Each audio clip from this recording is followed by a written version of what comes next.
Hello everyone, welcome to Jolly Molly TV.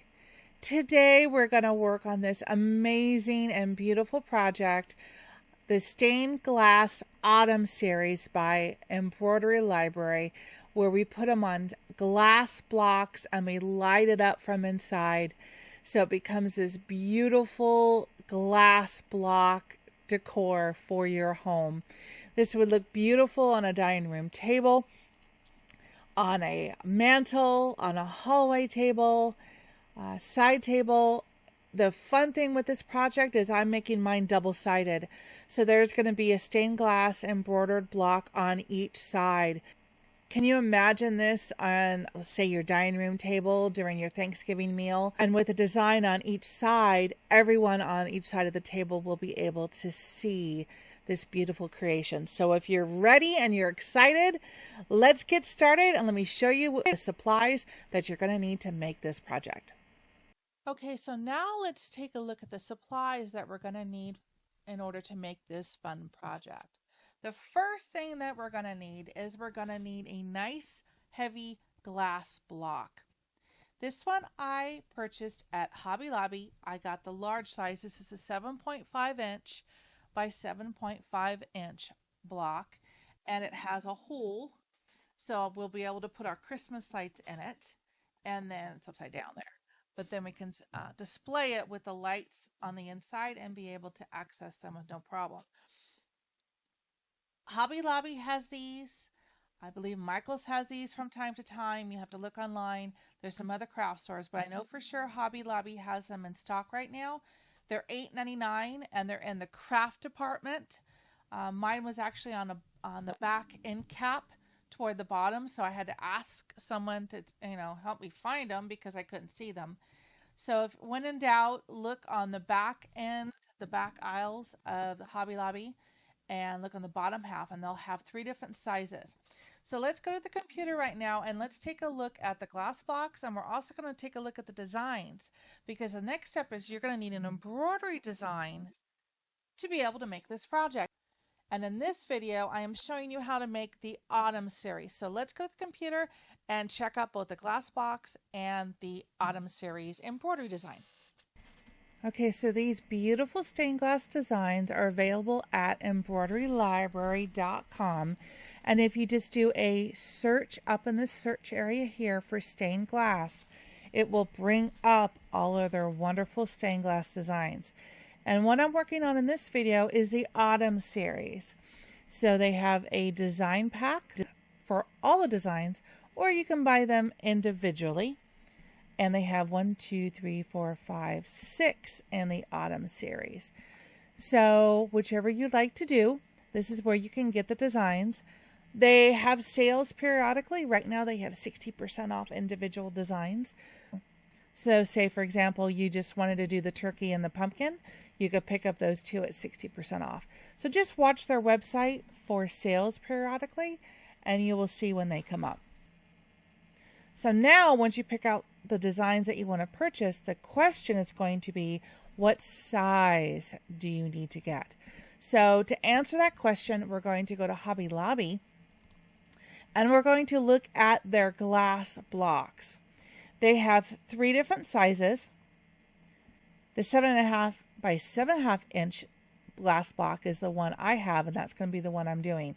So since I chose this larger block, the 7.5 by 7.5 inch, when I go to Embroidery Library, I'm going to want to go slightly smaller than that. So I would choose the 6.87 inch by 6.87 inch because I want a little bit of the glass to show around the outside edge of my design. If I were to choose the larger 7.82 inch size, this design would actually be larger than this glass block right here. So if you would like to choose the large block, 7.5 by 7.5 inch, then the design size you need at Embroidery Library would be the 6.87 inch design. Same thing, if you want to go for the smaller glass block, 5.5 by 5.5, then on Embroidery Library, I would choose the 4.87 inch design. So it's slightly smaller than the glass block. Now, what if you already have this design and you bought it in a slightly larger size? If you have one of the embroidery machines, like the Brother Dream machine or the Destiny by Baby Lock, you can shrink the designs up to 10%. So say, for example, you already had this design in your collection. You could try shrinking this by 10% to get it down below the glass block size, so you still have a little bit of glass showing on the edge. You could do that. But if you haven't purchased the designs yet, go ahead and get either the 6.87 inch, if you're going to get the 7.5 inch block, or the 4.87 inch, if you're going to get this 5.5 inch block. So those are the sizes that would correlate with these two square glass blocks. This rectangle block really won't work for this design, but it could work for other designs. An Embroidery Library that are maybe in the borders, you can use the same type of technique. Just choose a design that's slightly smaller so you have a nice little glass edge to frame your block. So you will need one block. There's other places that also may sell the glass blocks. The main thing that you're looking at is you want the hole here on the bottom so you have an area to slide your lights up into the inside of the glass block. Okay, so the hardest part now is going to choose which design you want. In this video, I'm going to be working on the Autumn Stained Glass series. I will also be doing videos in the future for a Christmas series, Spring series, and I'm going to show you how to make these interchangeable. So you don't have to buy a glass block for every single design you want to make. I'm going to show you how to make them interchangeable so you can have one glass block and use it for multiple seasons and multiple designs that you want to make. So look forward to other stained glass videos from me in the future as we delve into the different seasons and different designs that Embroidery Library has. This is going to be fun. All right, so now let's go back to the table and let's look at the rest of the supplies that we need to make this project. Okay, so now that we've chosen whether we're going to do the large block or the 5.5 inch block, and what size design you're going to need, make sure that you get the glass block to the right size that you're looking for. The next thing we're going to need is organza. Organza is so light and so beautiful and so iridescent pretty. This organza is from Joann's. It has like an iridescent shine to it, kind of sparkles in a way. Very, very pretty. It's hard to see on the screen, but it's really, really pretty. So I went ahead, instead of going with the standard white, which you could do, I went a little bold, and for the autumn series, I'm going to use orange. I think that would give a really cool tone effect with the autumn colors because we're going to be doing oranges and reds and browns. So I think for my blocks, I'm going to use orange. I think that's a really fun effect. You can choose whatever color you want. Okay, it's a little rough cut, but that's okay. It doesn't have to be perfectly cut because this is going to be squared down anyway when we get to the final block. So the piece of organza you need, if you're doing the large block, is going to be dependent upon your hoop that you need to use. I have a Brother Dream machine, just in case you have something similar. And if you do, you have an 8-inch hoop, which you can use. Now, mind you, I'm doing the large block. So my designs are, I think, 6.87 inches by 6.87 inches, under 7 inches. So it won't quite fit in my 5x7 hoop. So I can go up and use my 8-inch hoop. If you don't have an 8-inch hoop for your machine, you'll have to go up one step higher to, I believe it's an 8-inch by 12-inch. That hoop size will determine the size of the piece of organza that you need, as well as your stabilizer, which we'll get into here in a second. So now that you know what size glass block you're getting and what size embroidery design that you're going to be getting, that will determine which hoop you can use for your machine. Then that determines the size of your organza. Make sense? Again, so you figure out your glass block first. These things are heavy. You figure this out first, what you want to do. Then you pick the embroidered design that's going to fit nicely in this little square, leaving like a glass frame on the outside. It'll look real pretty. Once you've got that figured out, then you say, okay, I'm going to be using under a 5-inch design to go with the 5.5-inch block. So I can use my 5x7 hoop for that one. Or I'm going for the big block, which is 7.5 inches. I'm using a 6.87-inch design that won't fit in a 5x7 hoop. So I have to go up to either an 8-inch hoop or an 8x12-inch hoop.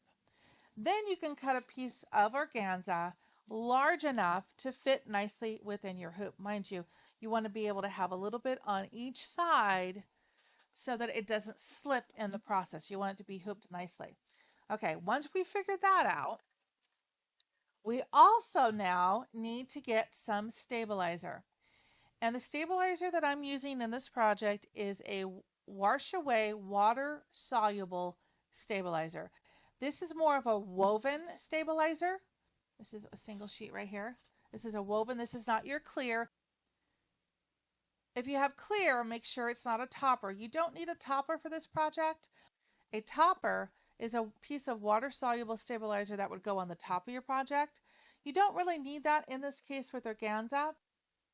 The toppers are more for if you're like doing a towel where you have something that has a nap, like a terry cloth towel. Then you would use a topper, and all that does is keep your stitches from sinking into your material like it would in a terry cloth towel.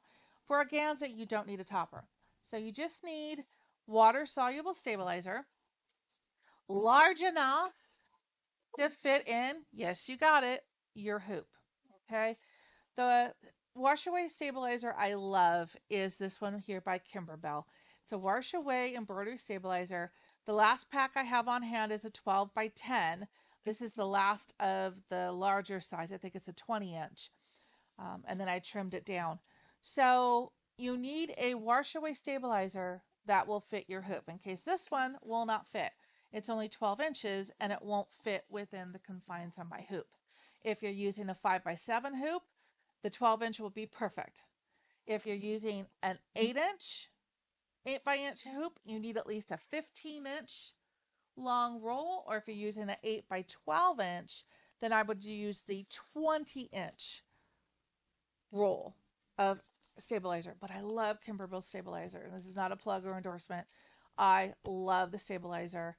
I have been using it now for a while, and I always want to make sure I have this on hand. Now I got to go buy the bigger size because I just used the last of it for this.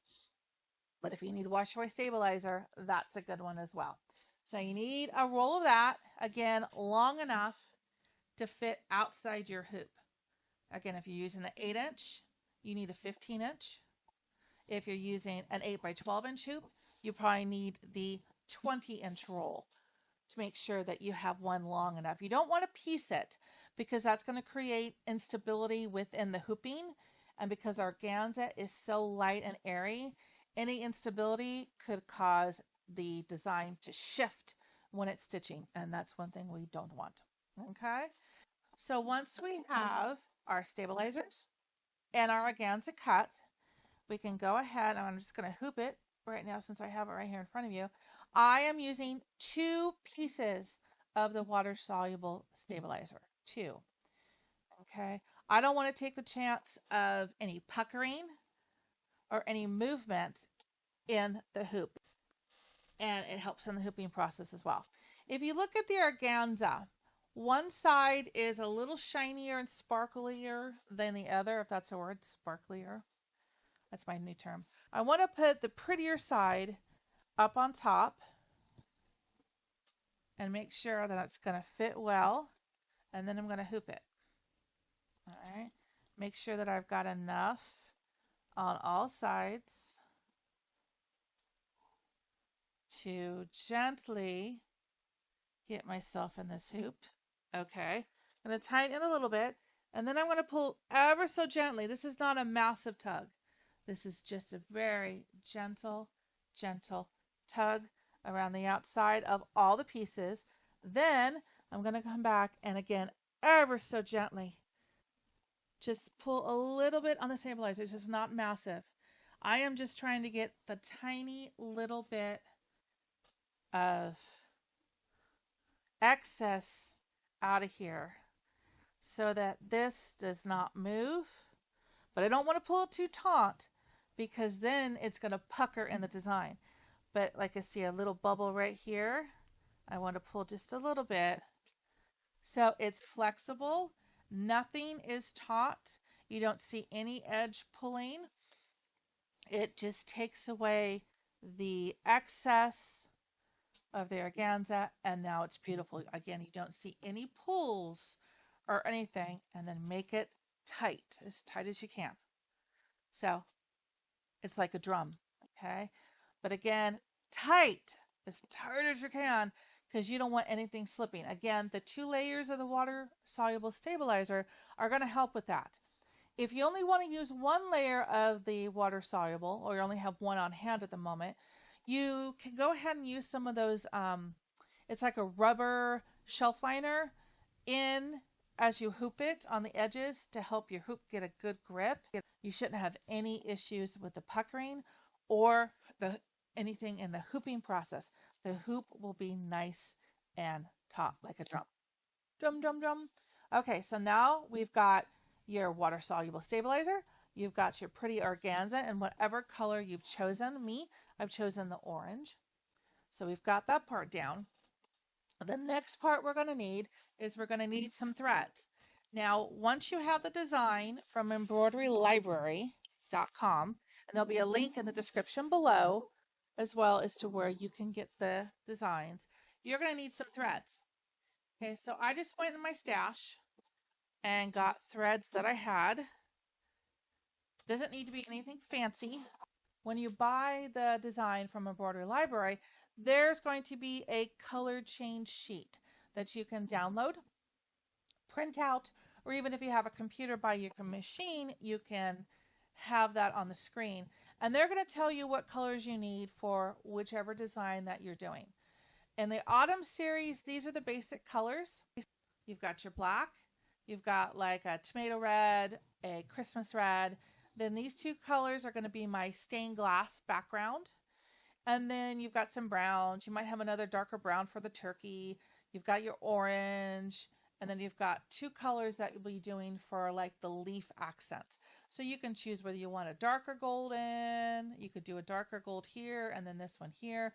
It's your artistic design. Whatever color threads that you want for your design, this is where you get to have fun and make it your own. So you'll download that change sheet and pull the threads that you need. Oh, there's my darker brown. I knew I had one. There we go. Pull the threads that you need for the design that you want to stitch first. I'm going to be stitching the pumpkin first. So these are all the colors except for this guy that I need for my pumpkin. Okay, the other thing you're going to need is bobbin thread. You need either pre-wound bobbins that you have for your machine, or you can buy this one. This one is Poly 60 weight. It's by Thread Art. My machine happens to like this bobbin thread, so I'll wait till they have a sale and I will go and buy like 3 or 4 of these spools and always have bobbin thread on hand. Now, one of the questions you might be asking is, do I need to change my bobbin every time I change my top thread? You can if you like. What I'm doing in this project is I'm not going to do that, because my specialty to this project is I am making a double-sided glass block. So if you look at this block, I'm going to have a design on the front and I'm going to have a design on the back. So when I set this on the dining room table or the hallway table, you are not going to see the thread that's on the back because there's going to be a design on the back. So both sides of the table, you're going to have a design. So whatever is on the back of each one is really not going to matter. Those things are heavy. So I'm not going to be making a bobbin for each and every one of these threads. If you are going to be having this on a mantle and one-sided or on a table one-sided and you want to, then I would not do the bobbin white thread. I would make a bobbin of each and every one of your thread colors. And then as you change the thread on top of your machine, you need to change the bobbin thread at the bottom to match. Okay, this is more a personal preference. But don't forget to change your bobbin. If you're switching and putting the darker color in here, the darker aqua, don't forget to switch your bobbin to that color as well. Okay, but in this project, because I'm doing double-sided on this glass block, I don't feel the need to do that. So I am just going to use regular white bobbin thread and the bobbin, and I only have to worry about switching the thread on top. And again, I'm going to have a design on the front of my block and a design on the back. So no matter which angle you're looking at it, unless you're really creeping in the side of the glass block, you're not going to see that it's got white thread on the back. You're just going to be enjoying the image on the front. Therefore, I'll be using white bobbin thread throughout the whole project for my blocks. Okay, just real quickly, a couple more items that you'll need. You'll need a ruler. It can be a square one, or it could just be like a 6x12, doesn't matter, but you need some sort of ruler because we're going to be trimming up the blocks at the end and getting everything nice and pretty on the edges. So you just need a ruler for that. Then you'll need some good thread cutting scissors. These are my Olfa scissors that I keep by my machine to cut the threads as I change my threads out. You'll need a nice pair of sharp scissors for when we finish up the block and we're going to trim around the edges. These are Havels, Havels 50140, and I get them on Amazon. I love them because I have big hands and these have big finger grips. So they're very comfortable to use and they're super sharp. You need a rotary cutter. You will also need some Velcro dots and some E6000 glue. The Velcro dots are going to allow us to attach the blocks, the stained glass blocks, to the glass block so that we can reuse this season after season after season. So I got the small ones. You can get any size that you'd like. I happen to get the ones that were 3/8 of an inch. It's just going to be a little small dot in each corner and maybe one in the center. We'll see when we get there. So we're going to use these to attach the design to the block. But the stick on the back of these should stick nicely to the glass, but not so nice to the fabric. So we're going to use some E6000 glue that you could use on fabric on the back of these to attach the dot to the back of the stained glass block. Then we shouldn't have any problems with the dot coming off. So you need E6000 and the dots for the block. Then a couple other sewing accessories. You're going to need an iron, a pressing station. I happen to have a portable one here that I use on my demo table that has a good pressing station on one side and an Omnigrid mat on the other. This is actually a Omnigrid kind of a travel set. I love using that on my table because it's quick and easy and I can take it up or take it down. I don't have to run all the way over to my ironing board. And you'll need an iron that we're going to be using it on low setting when we iron out our fabric. We'll need a towel because we're using water soluble, and I'll show you the method of how we're going to take that off, but you'll need a towel that you can put your blocks on at that time. And the most important part, you are going to need lights for inside your glass block. Okay, this is a personal preference completely as to what type of lights that you want. Say for example, I got these at Hobby Lobby. They're battery operated, and there they go, they light up. Okay, different light strands are going to have different levels of brightness. So it's just personal preference. They make adorable fairy lights that are small and petite. They make ones that twinkle. I do like my lights. I am a Christmas light fanatic. So to me, the brighter, the bigger, the better. That's just how I roll. So I'm gonna try these out. These are battery operated lights I got at Hobby Lobby. They were $8.99, and then right now they're having 25% off. And I love the fact that they're battery operated. So that way I don't have to worry about a cord. Now, if these don't last very long or you don't want to go the battery route, you can use a simple fairy light that is plugged in as long as you have a plug nearby, because you can have the plug coming out. There's a little bit of a ridge so that the cord can come out and then be plugged in. So that wouldn't be an issue, I don't think, with those.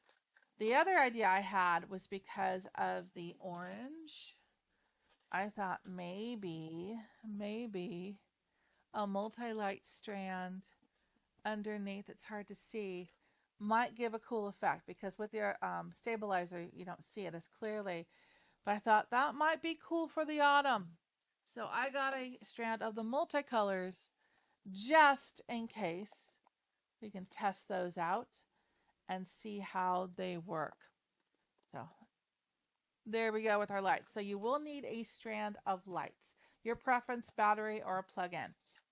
All depends on where you're going to put it and what you're using it for. If you're using it for, like, say, a meal and it's on your dining room table, you could use battery operated for that time that you're having the meal, and then put it on your kitchen counter or mantle or something and have a plug-in light. It's very easy with this hole in the bottom that you can easily replace the lights, not a problem. Okay, so those are the basic supplies that you're going to need for this project. So I hope you're excited. Let's go ahead and take this hooped organza and our stabilizer and our threads over to the machine. So let's get started stitching out this project. Okay, we're at the machine and ready to go. So let's go ahead and load the design up on the embroidery machine. And just for reference, I have a Brother Dream machine, just in case you have something similar, you can follow along.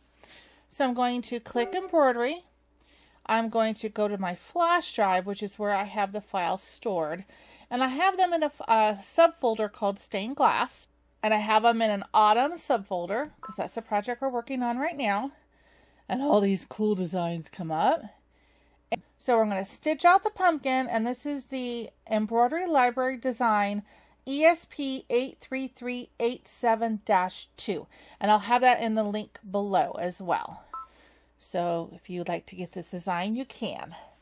All right, so I've purchased the 6.87 inch design, so it'll fit nicely on the glass block. So that's what's come up.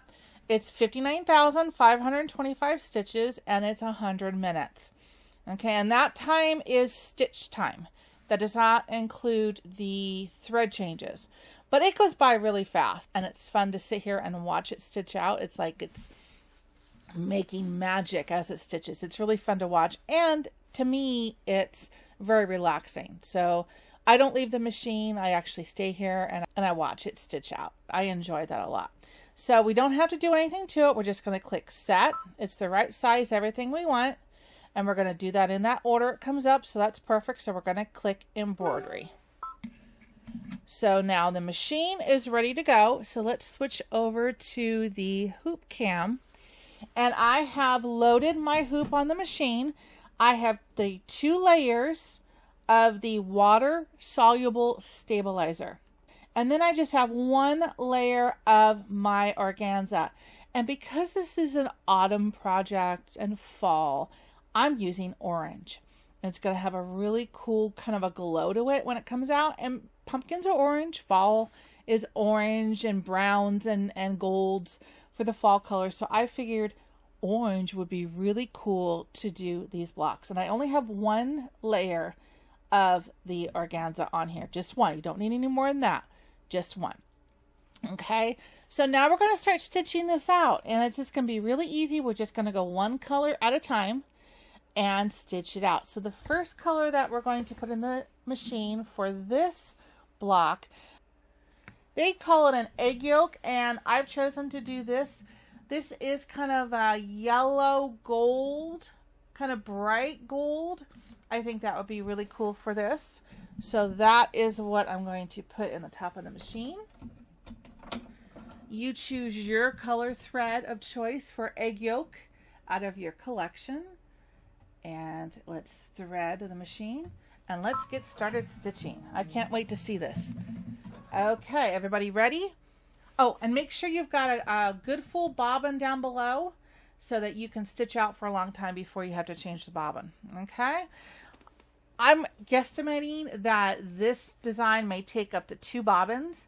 So I go ahead and put a full one in now, and then we'll switch it out later once we check on it a couple times and see where we're at. I have a sensor on my machine, but it's not working at the moment. So I have to be proactive and keep an eye on that bobbin thread. So I hate running out. especially if we're doing like a satin stitch or something, I like to switch bobbins before we get to that satin stitch so that it stitches out nice and clean. All right, you ready? Let's put the foot down. I can't wait.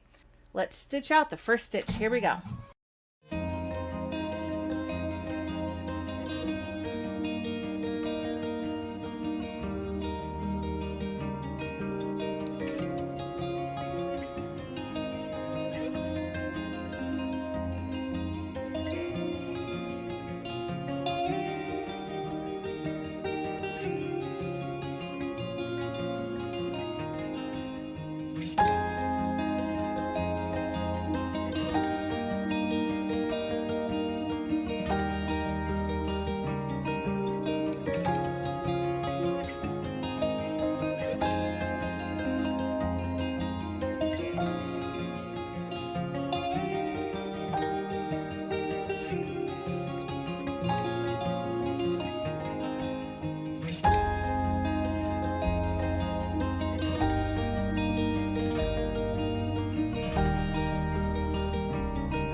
There, I turned down the lighting a little bit. I hope you can see the colors a little bit better. There, it takes away the glare, I think. So now I'm going to take that egg yolk colored thread off of the machine. And now I'm going to put in a bright, festive pumpkin orange. That will be the next step.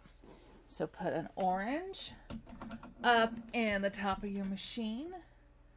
And this is a 9-minute stitch out in real life, but we'll fast forward, so definitely won't take that long on this video, but in real life it will take about 9 minutes. Just so you're aware of that. Okay, let's get started. Here we go. Let's stitch out part of the pumpkin. Here we go.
Isn't this amazing? I love the way that it's starting to come together.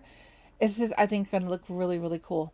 So I want to take the orange thread out of the top of the machine, because now we need to switch it to a Christmas green or whatever color green you would like your leaves to be. I'm going to go with a bright, bright Christmas green for my leaves. So I'm going to put that thread in the top of the machine so we can stitch out the leaves next. Okay, in real time, the leaves are about a 6-minute stitch out. So we'll fast forward through this.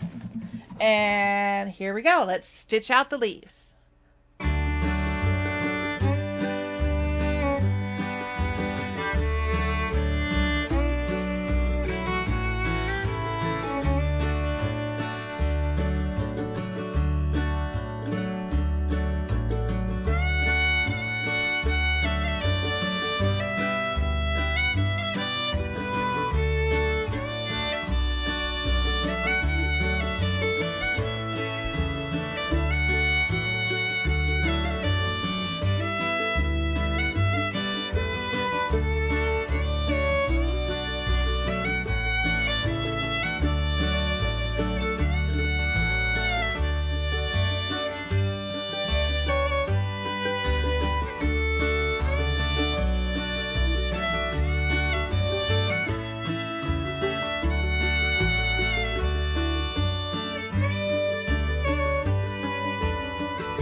All right, looking good. We got leaves on the stem there. So the next color that we want to put in our machine is a tomato red thread. And mine just happens to be on a very large spool. So I have a thread stand off to the back of my machine, which I'm going to put this on. When you use a thread stand, make sure, please make sure that you keep the thread away from this right hand wheel that will instantly grab any loose threads and cause you a trip to the embroidery machine doctor if it gets caught in there. So I make sure that my thread stand is way to the back, and I make sure that my thread isn't caught on anything as I do this. Bear with me here for a second, because I want it to go up and not get caught on anything, which it's getting caught on the microphone at the moment. So here we go. That's better. So it's on the back side of the machine, away from this, what I call, I guess it's called the flywheel. That's off to the right hand side of your machine. You want to keep it away from that at all times. Okay. So put a tomato red thread in the top of your machine, and let's thread it. A little long there. Let's try it again. My arm in the view. There we go. Okay, everyone got their tomato thread in? All right, let's put the foot down. Let's stitch this out. In real life, it's about 4 minutes, all right? Here we go.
that is so cool.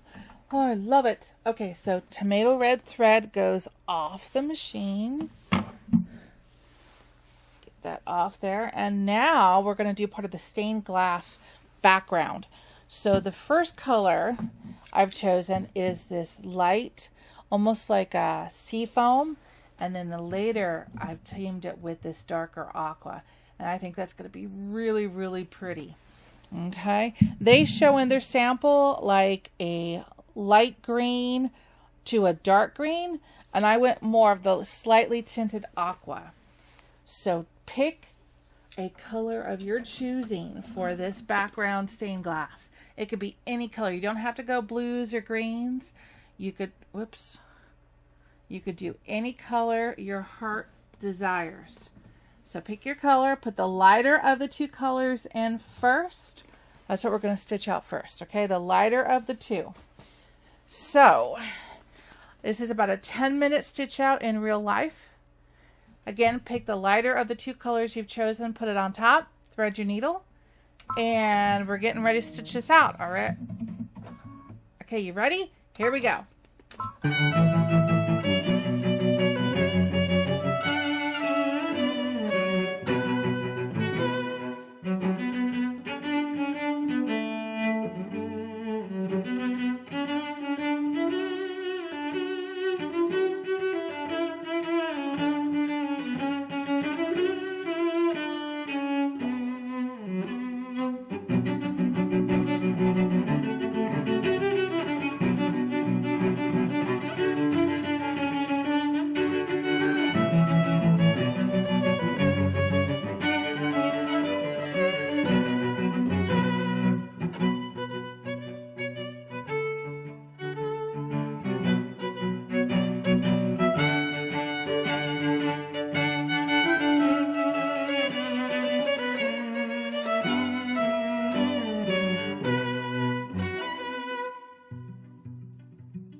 I am loving this, aren't you? This is amazing. I'm going to be doing a lot more of these. I can see that for sure. That is so pretty.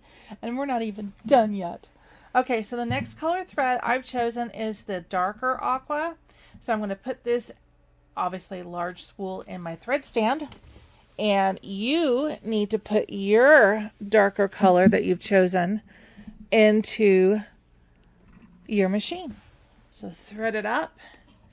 And we will get started here in just a second. Stitching out the darker portion of the stained glass background. This is only about a 6-minute stitch out in real life, okay? So you ready? Okay, thread your needle. I think we have a loop. We have to get rid of the loop. If you ever see a loop, get it out because it will wrap around this and break your needle in a second. Ask me how I know. Okay, so now the loop's gone. We're ready to go. Foot down and let's stitch out the dark portion of the stained glass background.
That is great. Okay, so now we're going to switch threads, and we are looking for a darker, like a Christmas red.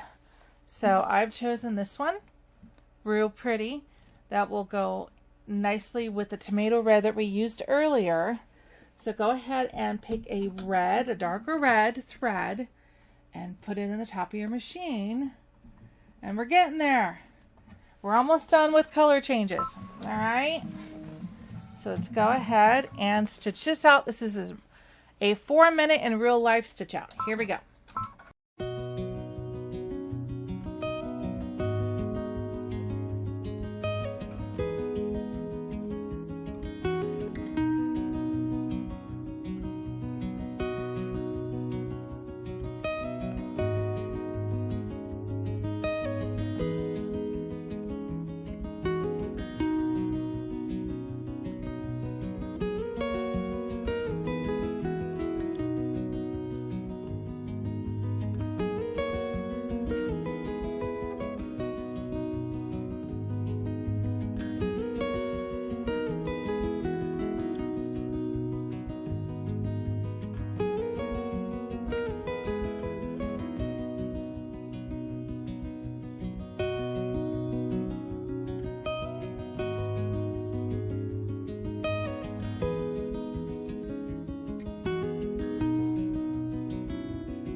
All right, we've only got 2 color changes left.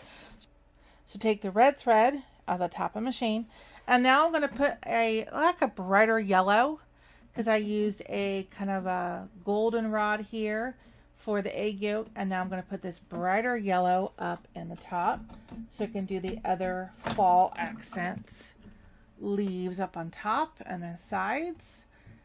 And might help if I get the red thread out first. There you go. I do that every once in a while. And you've got to thread your machine with your color of choice for the it's actually an accent next to the leaf area. It's going to be this area right here. This is a kind of a goldenrod leaf, and this is like a accent area, I guess. So we've got that yellow thread in. Let's go ahead and stitch this out. This is only a 3-minute in real life stitch out. Here we go.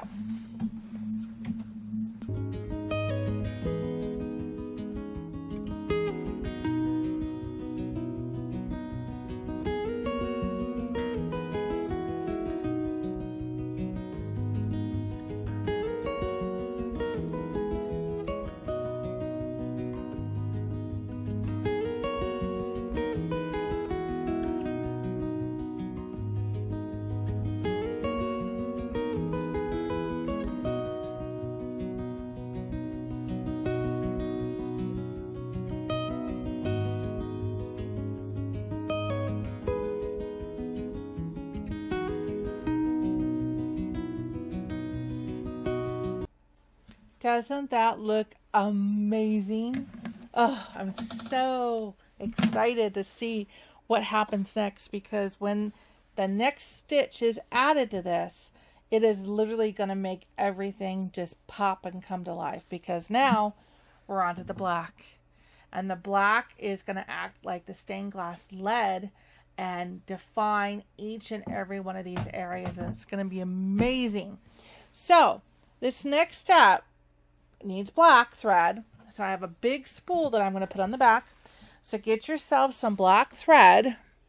And because this next stitch out is fairly long, I would recommend taking a break, making a little restroom break, getting a snack, something to drink, but make sure it's in a sealed container, because you don't want any loose liquids anywhere near your embroidery machine. Got to keep that safe from spills. So make sure it's in a sealed container. This step in real life is 51 minutes. It's a long time. But I highly recommend, once you're fueled up, just sit here, have your phone, your computer, a good book or something, but sit by the machine while it does this. First thing you need to do is put in a new bobbin thread down below. because if you've made it that far, you're doing pretty good. I had a little stop, so I still have some good bobbin thread left. But you want a good amount of bobbin thread down below to get through this. So make sure you have a good size bobbin thread down below. And you want to stay by your machine. I am the type of person who I need to babysit the machine. The minute I walk away, something's going to happen. A needle's going to break. So I pretty much in tune to my machine, and I'm sure you are as well, so that when it starts to go wrong, you hear it first. Before the needle breaks, I can hear the sound it's going to make, and I can hit that stop button really quick before the damage is done. If a needle breaks and it's going down in your, the bottom of your machine when it's making stitches, you could damage the inside of your machine, which means a trip to the embroidery machine doctor. So I just find it easier to sit here. I can monitor the thread to make sure the thread isn't getting snagged. I can listen to the machine hum. I can sit right here, and if I hear a difference in it, I hit the stop button right away, and I can prevent damage from happening. Also, it's very relaxing to watch this stitch out, as you've probably realized in this video. That's one of the most enjoyable things about this, and not only seeing it come to life, but to watch it stitch out is very relaxing. So even though this next part is very time consuming, it is also very relaxing to watch it literally pop and come to life. So we will fast forward through this for the video, so you don't have to sit here for the next 51 minutes in the video. But when you do it in real life, just relax and enjoy the stitch out. Okay, you ready? Okay, here we go. We're doing all the black satin stitch lead accent outlines. Here we go.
Isn't this amazing? Okay, now I have a little trick for you because I know there's no way I'm going to get through the rest of this on whatever bobbin thread is left because of the amount of stitches that we've done. So I've stopped it when it's been doing what I call like a regular stitch as a underscoring background before it starts to satin stitch on top. So I stopped it at that point. I'm going to trim the thread with my thread cutter so that's like it's done at this point, even though it's not. I'm going to take it off the hoop very gently, and I'm going to look at my bobbin and go, hello, yep, I was going to run out very quickly. So I'm going to go ahead, take that little guy out, put a good size bobbin thread in the bottom, and I'm going to put this gently, because you don't want to shift or move anything, back on. Now, we need to adjust where this starts. We don't want to start it right where we are here because it's going to have a gap and you're not going to have a good tie off with a new thread. I want to go back in time some stitches. So let me show you how to do that. Okay, so we're at the screen. And on your embroidery machine, you're going to find a plus or minus needle button. So I hit that, and now I'm going to go back 20 stitches. So I can go back -10, takes me 10. I'm going to go another 10. So that'll give me a good place to restart the machine. Let's go back to the hoop cam. It'll start it right here. It'll basically lock this new one in as it hits there, and then it will continue on and do the satin stitches.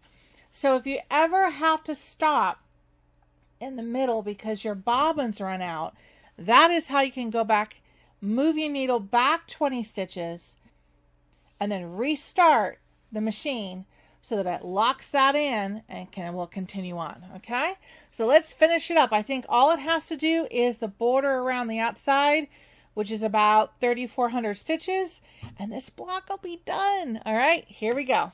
Foot down, and let's go.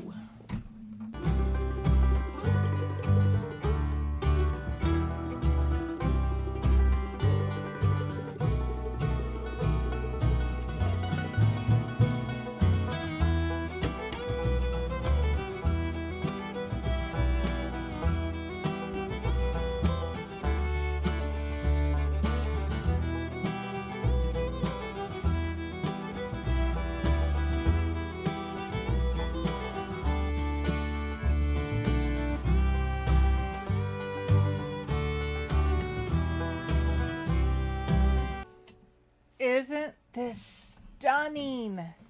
I seriously am in love with this entire stained glass series. So I definitely will be doing more videos on the stained glass designs that Embroidery Library has. This is just amazing. Just really is amazing. I'm in love with it, and I hope you are too. Didn't that turn out beautiful? Okay, so now in this project, the glass block project that I'm doing, I am doing a double-sided block, which I showed you earlier. So we need to follow the same techniques that we just did and make a second block if you'd like to have a double-sided block like I did. So all you have to do is take this out of the hoop yourself 2 more layers of your water-soluble stabilizer, 1 layer of your organza color of choice, which mine was orange, whatever color you're using, that will match this. And then you're going to follow the same steps that I just did. It's just going to be for a different design. You could choose the turkey, the apple, the maple leaf, I think there's a fig leaf. So I think I'm going to do the turkey for the next one. I won't show you all the steps because of how long it takes, but it's the same steps. You do the same hooping, put it on, watch your bobbin, put a new one at the beginning, and then a new one in before you do the black, and you should be pretty close to okay. And then stitch out and follow the color changes that Embroidery Library has listed, and you'll be fine. And make sure that you use colors that you used in this one so the tiles will match. So if you used this for the stained glass backing, the light and the dark, I would use the same one on the next one. If you use the tomato red and the dark red, I would use the same one on the next one. So the blocks will match in this series, okay? So with the Magica TV, I'm going to quickly stitch out the turkey, and I'll meet you right back here. And poof, with the Magica TV, we have our turkey block done. I just love these stained glass designs by Embroidery Library. They're so amazing. So we have a turkey and we have a pumpkin. Don't those look cool? All right, so our next step is we're going to trim this up. So I'm going to put Mr. Turkey over there, and I'm going to get my ruler. I'm going to turn this to the side, and I want to trim the blocks 1/4 of an inch away from the outside of the black line.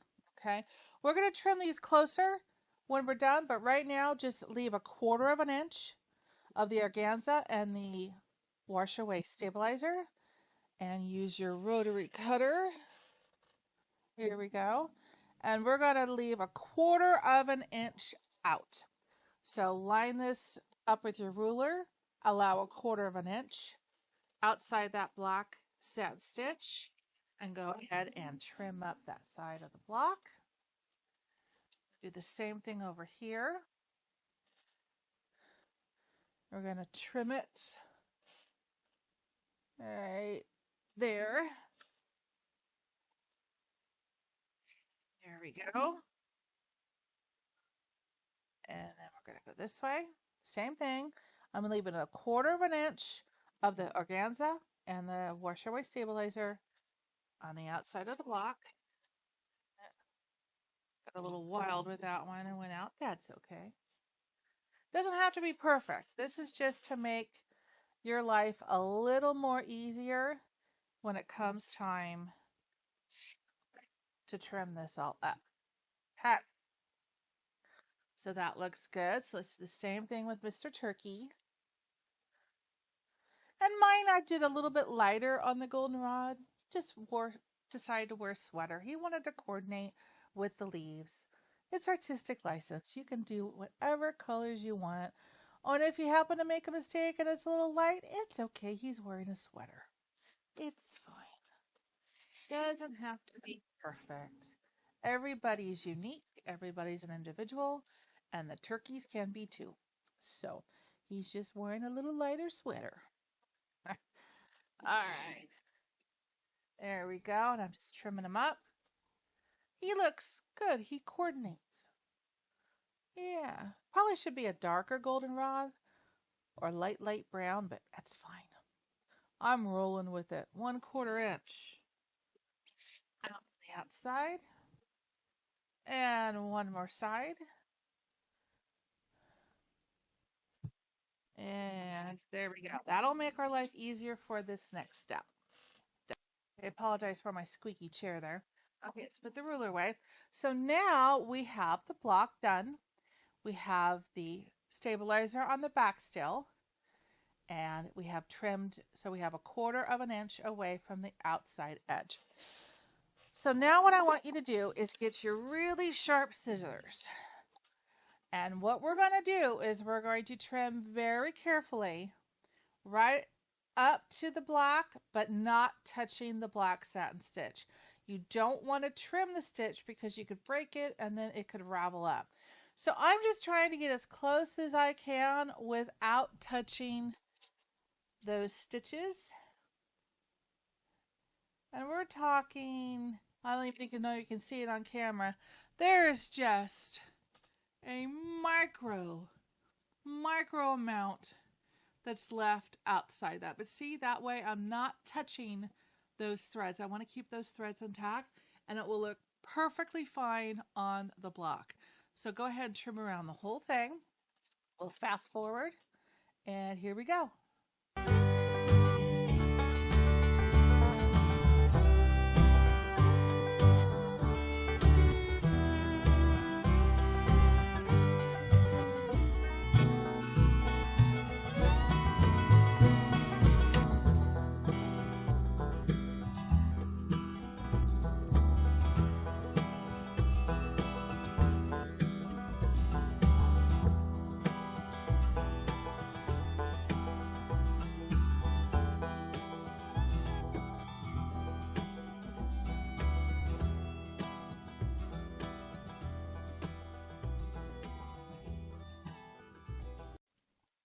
Okay, how about that? Like I said, there's just a little bit trimmed on the edges.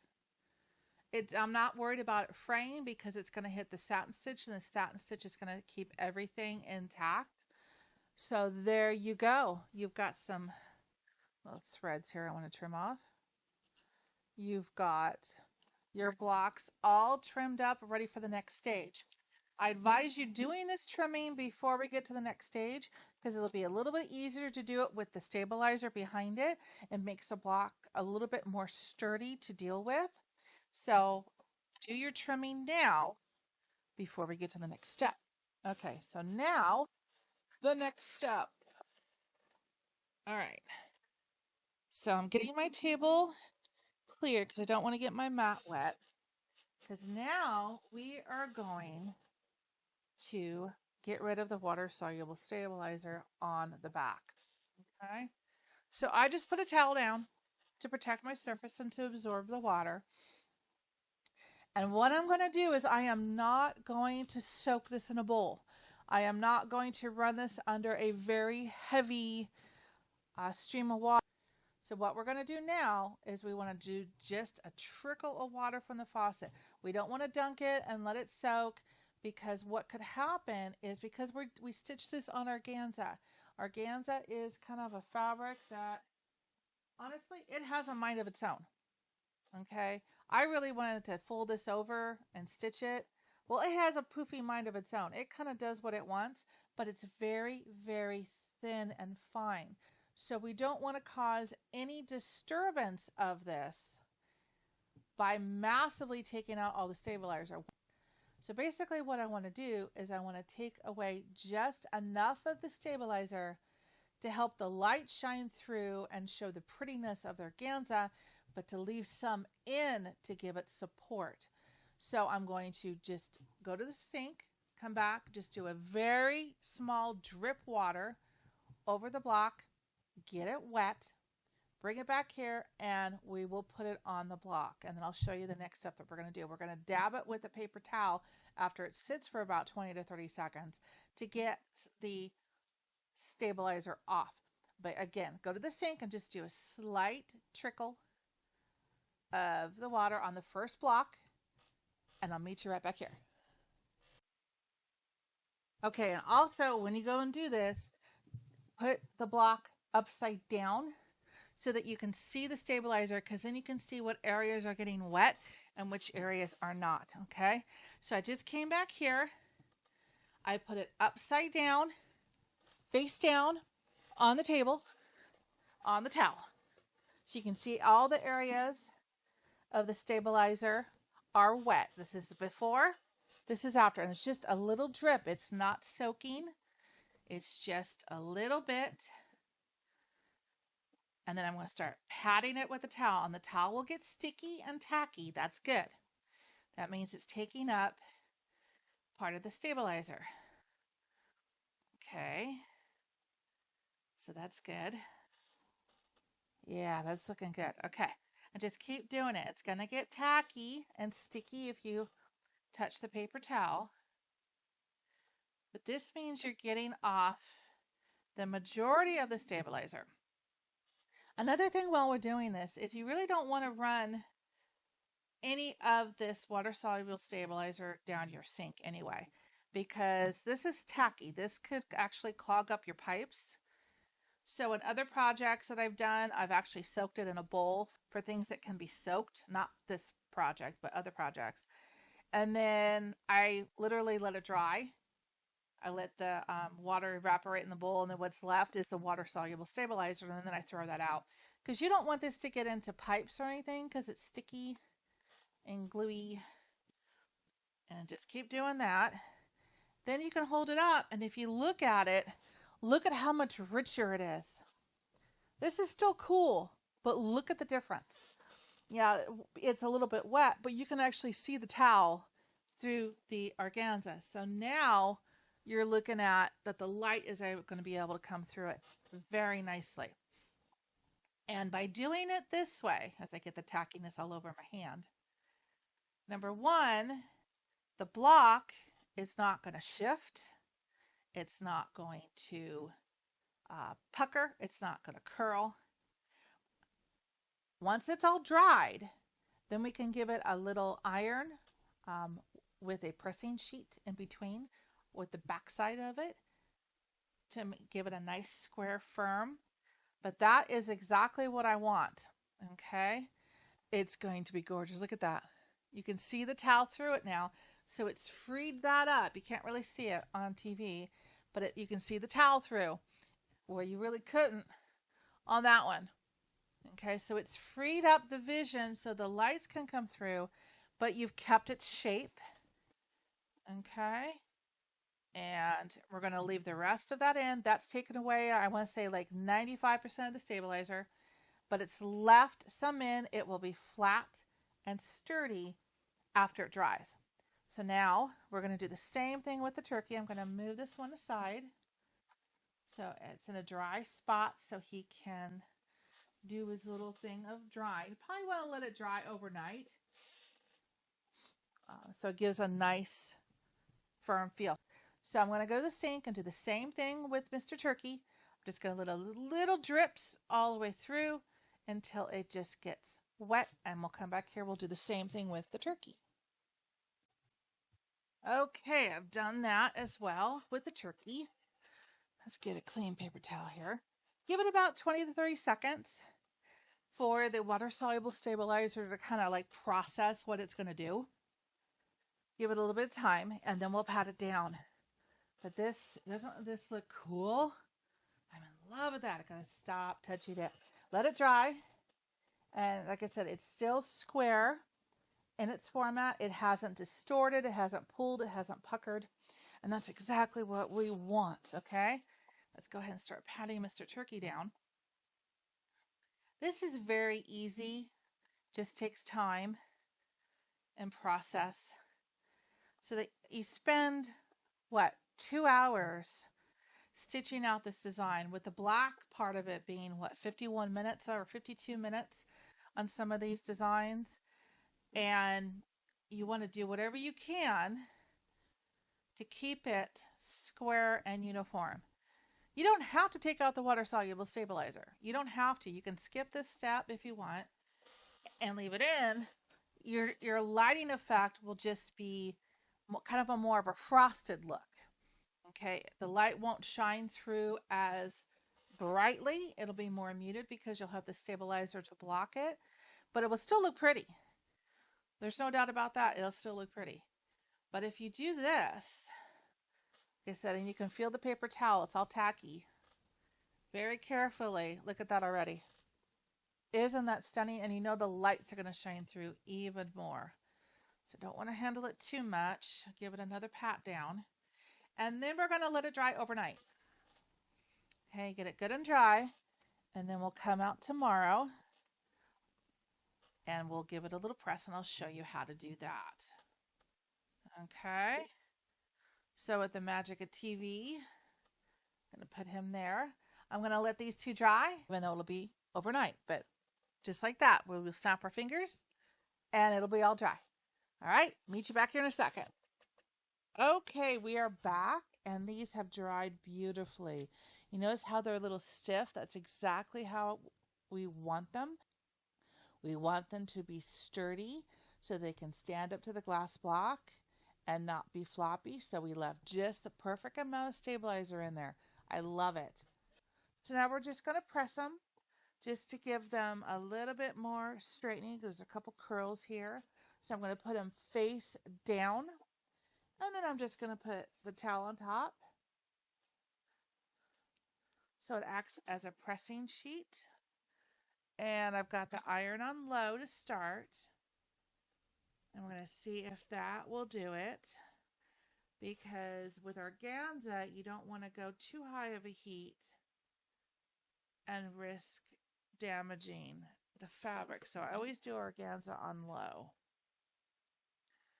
Okay, that one's needs a little bit more because the heat's not getting through the towel. So I am going to bump it up to medium. And let's press this out here in a second. Okay, we're on medium. Just to get the edges nice and flat. Right there, nice and flat, flat, and flat. That should do it. That looks great. Love it. All right, now we're ready for the next step. So let me clear out the table, get your glass blocks, and we'll start putting the sticky dots on them in order to attach these. All right, now we are ready to work with the glass block. Now what I've done is I've gone ahead and taken the label off. It's a little difficult, but it does come off on one piece and then a little bit of residue. So I used glue gun to get the rest of the residue off so my block is clean. And then I went ahead and used Windex on all of it just to get any type of finger smudges and stuff off, but also any type of film that happens to be on it from production. So when we go to put the sticky dots on, it'll have a good clean surface to adhere to. Okay, so make sure that you have your block facing upwards with the hole at the bottom. Okay, we're going to place our first design on the block because remember, we're going to do this double-sided. Can't wait. It's going to be so exciting to see this light up. And what I want to do is I want to center it so I have like a glass edge border all around. And then I'm going to use just an embroidery tape I happen to have. You can use the blue painter's tape. This mimics the blue painter's tape. It's an embroidery tape that we can use. That's just light. It won't leave any residue, but it'll hold the block in place. So I want to line up my block basically where I want it to land. And I'm going to temporarily put this tape on it to hold the block in place. This is going to make it easier to attach the sticky dots to it. Okay, that's a good one. So we're basically holding the block in place just temporarily, but this tape won't leave any type of residue. So if you don't have this tape handy, you could use the blue painter's tape. You just want something gentle that won't stick to either the glass or the embroidery and leave any residue or do any damage to it. So that looks good. I like that lineup. Okay, so we are all set to try the sticky dots. Are you ready? Again, the sticky dots I have were actual Velcro sticky dots. They're called thin clear fasteners. And they have the two sides. They have a clear base, and then they have the white top that has the nubs or the fasteners on them. So I line it up so that the dots are on top of each other because that's how we're going to attach them to the block. So once you've done that, then you just peel it back and grab one complete set of dots. And they're pretty sticky. But then the clear side I want to put down. So I'm going to lift up the corner and on the inside of the glass block, just place that sticky dot and then push the corner down. Real easy, huh? Okay, so we're doing, again, the clear on the bottom. Doesn't have to be perfect. I just put it in that corner. Turn the block around, do the next one. See, when they're connected like this, then your top block is going to line up with where the dot's placed on the glass block. Kind of makes it a little easier to manage. Okay, and then I need my fourth one. Again, the clear side down. Oop, that one has one. Do I have enough? Oh, this is the one that needs one. Here we go. And if the top one comes off, like it did, it stuck to my thumb, just put it down. Okay, so now all four have them. Now, the top side is not going to stick to the fabric permanently.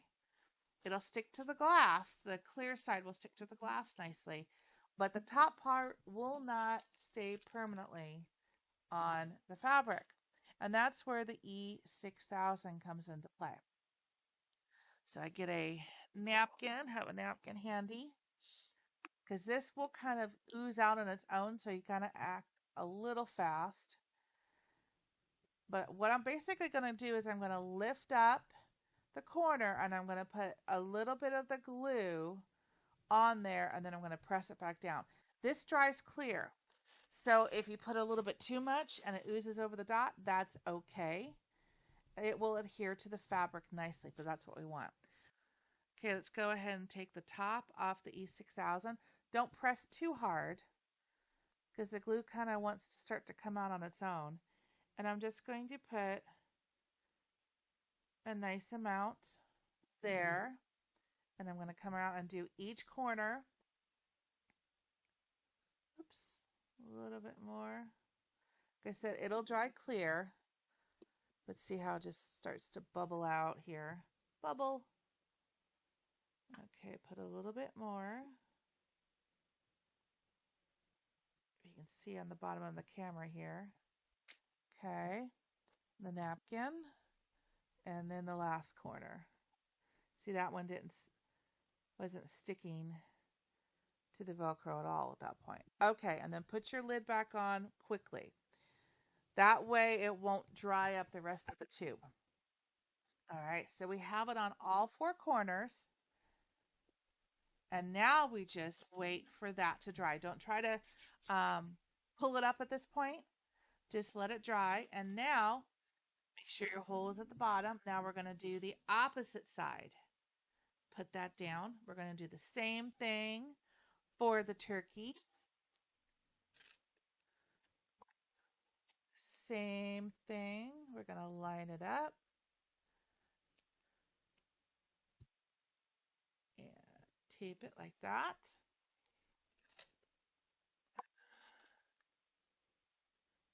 There we go. One more side. And one more side. Check it. That looks good. Okay, now we're going to do the same thing with the Velcro dots again. Okay, so we're going to put the dots on all four corners with the white clear side facing the glass. I guess it really doesn't matter, but I figured this way if the glass ever didn't have a design on it, then it would be a clear dot on it, not the white side of it. Okay, we've got two more to do. My little sticky dot right there in that corner. Doesn't have to be perfect. It just has to be in that general region of the corner. All right.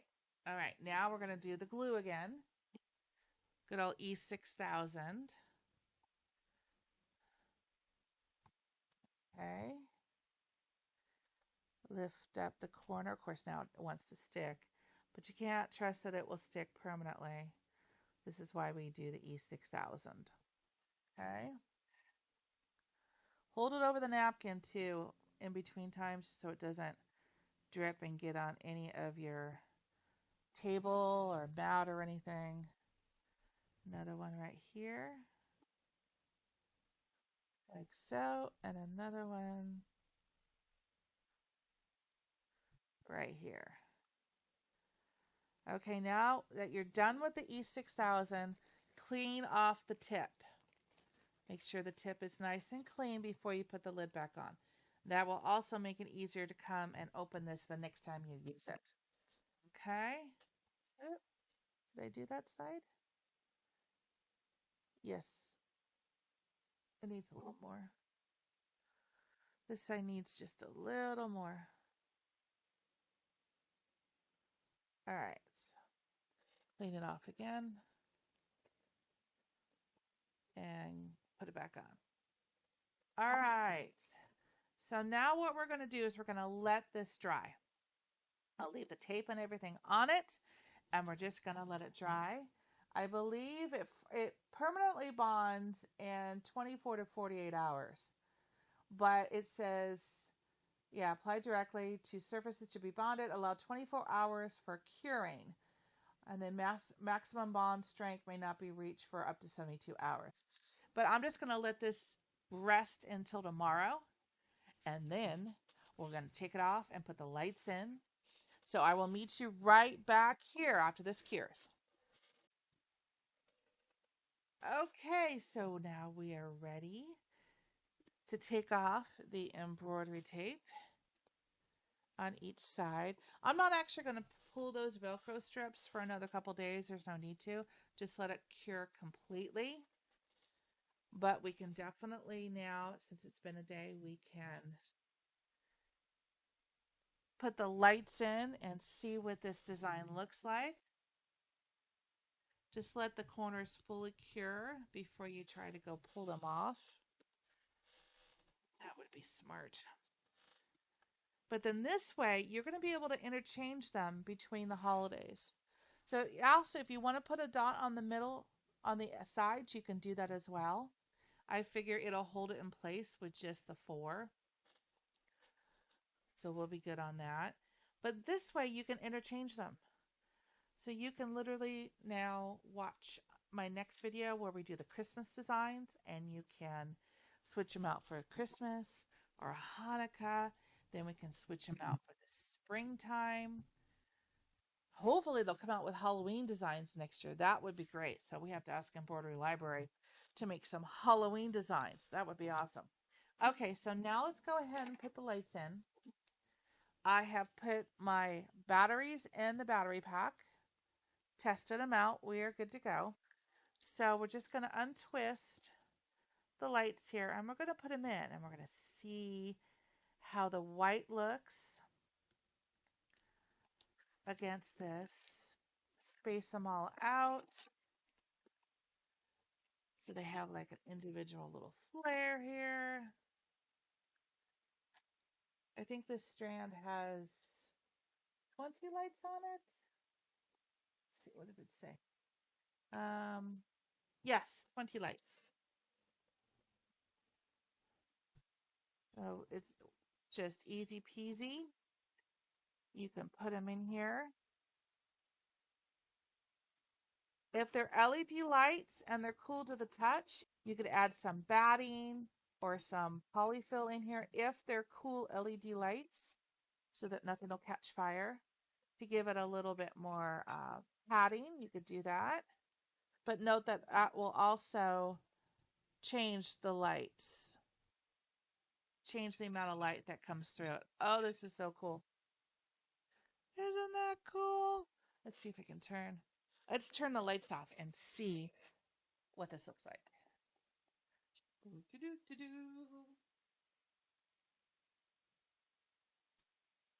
Oh, isn't that cool? I love it.